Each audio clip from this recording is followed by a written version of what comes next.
Hello. So, summary of the case is a 50-year-old female. She has a history of type 2 diabetes, obesity, and peripheral neuropathy. She's complaining of progressive unilateral shoulder pain for 4 months. It's deep and aching. It's worse when she has the overhead movements. She's having some nighttime pain, and she's having difficulty lifting groceries and performing work duties. She did not report any trauma. She had some response to over-the-counter NSAIDs.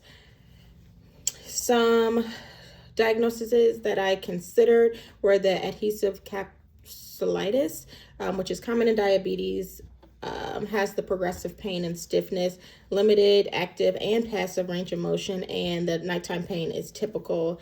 The rotator cuff or tendinopathy can be from overuse in manual labor and pain with overhead movement. Weakness is possible and can still occur without trauma. Some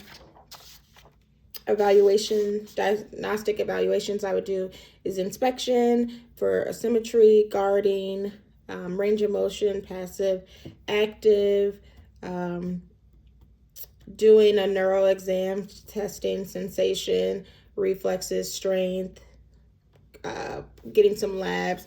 Some labs I would consider is A1C, check her glycemic control, CMP, just baseline, check kidney, liver, electrolytes,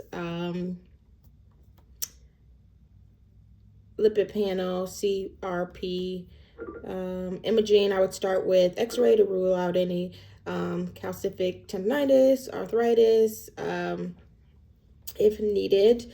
Wouldn't jump to an ultrasound or MRI at this point unless I thought it was some trauma, severe weakness. Diabetes and obesity can affect tendinopathy, poor wound healing, requiring longer conservative treatments.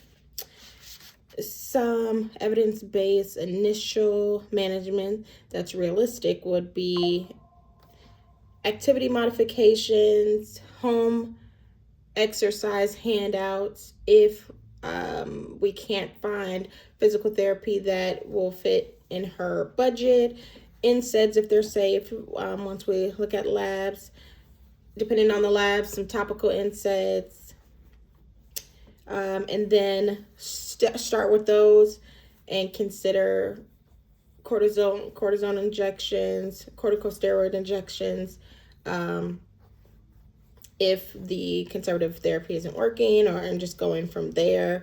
Social determinants to remember would be needing an interpreter instead of using a family member, looking at the financial barriers. So we would give the exercise handouts, may have a referral to different PTs to see if they're cheaper, if they can fit in her budget, if the home exercise handouts aren't working. Transportation barriers, coordinating with her time, trying to get visits scheduled based on the time she can arrive when taking the bus, and then seeing if she can set up telehealth on her phone, and then considering work concerns as far as, does she need an excuse letter so she won't lose her job? Is there a way to do light duty options for work so it doesn't exacerbate the pain? And then just following up in 4 to 6 weeks or sooner if it worsens, and if there's no improvement. Thank you.